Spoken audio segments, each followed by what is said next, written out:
Revista de prensa en directo América de Francia 24. Ya Rosa Pérez Masdeu está lista con nosotros para hablar de cómo el ataque aéreo registrado esta noche en la Franja de Gaza lo ha relatado y retratado la prensa internacional. ¿Qué dice la agencia de noticias palestina y cómo lo contextualiza Al Jazeera? Pues que sea Rosa Pérez Masdeu, como siempre, quien nos diga esto. Rosa, bienvenida, muy buen día.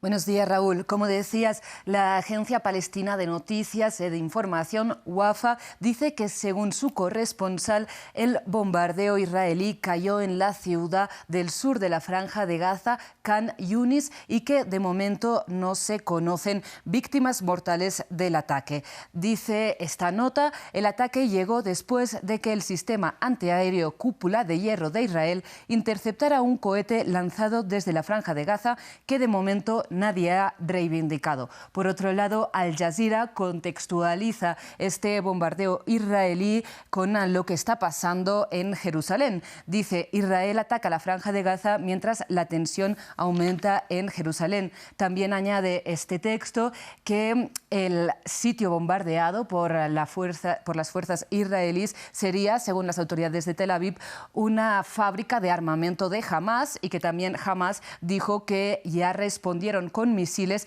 a los aviones de las fuerzas sionistas. Y todo esto, como decíamos, en el contexto de las incursiones y de las redadas de la policía israelí en la mezquita de Al-Aqsa, y todo esto pues desata el temor, ¿no?, de que vuelva una ofensiva de la magnitud de la del año pasado en la Franja de Gaza. Y pasamos ahora a hablar de Rusia, donde según reportó la agencia Bloomberg, el presidente ruso Vladimir Putin Rosa condecoró la unidad acusada por Ucrania de supuestos crímenes de guerra en Bucha. Así es, el presidente ruso firmó ayer un decreto con el que otorgó a los soldados de la Brigada de Infantería Motorizada número 64 el título de guardianes por defender la madre patria y los intereses del Estado ruso. También el presidente Putin alabó el coraje de estos soldados en esta operación militar especial, así como lo llaman desde el Kremlin, pero recordemos que esta unidad precisamente está siendo investigada tanto por la justicia ucraniana como por la Corte Penal Internacional por su posible implicación en supuestos crímenes de guerra en Bucha. Recordemos unas imágenes, unas escenas que Moscú continúa considerando como un montaje. Y por otro lado, James Beerworth analiza en el Moscow Times las dificultades del ejército ruso en su ofensiva en el Donbass, en este momento activa.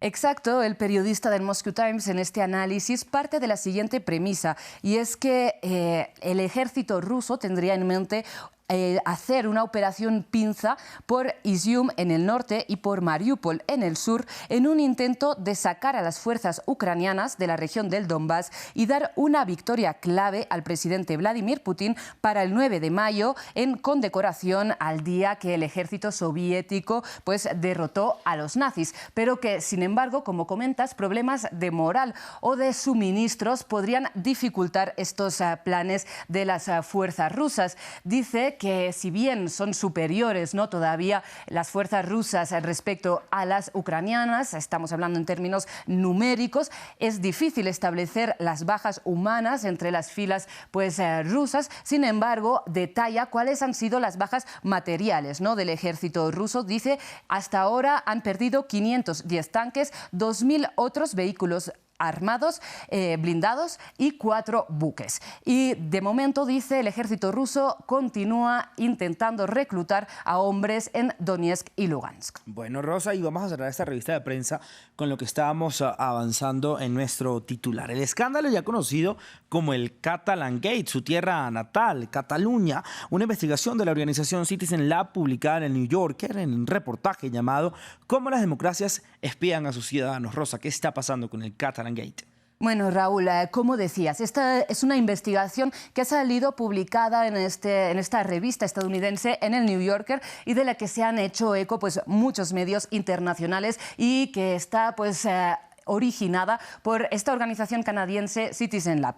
Bien, como ha dicho esta organización, se trata de la operación de espionaje más grande que hayan conocido. Y se trata del espionaje de unas 60 personalidades catalanas, tanto políticos con altos cargos como activistas vinculados con el independentismo catalán. Y no solo tiene magnitud en términos de personas espiadas, sino también es que entre ellas se encuentran el actual presidente de la Generalitat, Pere Aragonès, así como los 3 presidentes de Cataluña precedentes, ¿no? Torra, Puigdemont o Mas, todos pues con sus grandes implicaciones con el independentismo institucional. Bien, Citizen Lab en su investigación no acusa directamente al gobierno español, sino que más bien apunta al Centro Nacional de Inteligencia. De hecho, el gobierno de Pedro Sánchez ya se ha desmarcado de la operación, pero es que los distintos casos de espionaje irían desde 2015 hasta 2021, por lo que comprenden tanto al gobierno del conservador Mariano Rajoy como al actual gobierno socialista, ¿no? Tanto Amnistía Internacional como Bruselas, como se acaba de conocer, los partidos independentistas catalanes ya han pedido investigaciones en las justicias de distintos países. Y para terminar, Raúl, en la prensa catalana también encontramos esta información destacada desde muchas aristas. De hecho, el medio catalán VilaWeb dice que es imposible que los servicios de inteligencia destinaran tantos recursos a investigar pues, a ciudadanos, ¿no?, del país sin que pues, el gobierno estuviera al corriente, ¿no? Por lo que piden explicaciones pues, al gobierno de Madrid. Rosa, gracias por toda la información. Nos vemos mañana con más de Revista de Prensa. Pasamos ahora a los deportes, Rosa.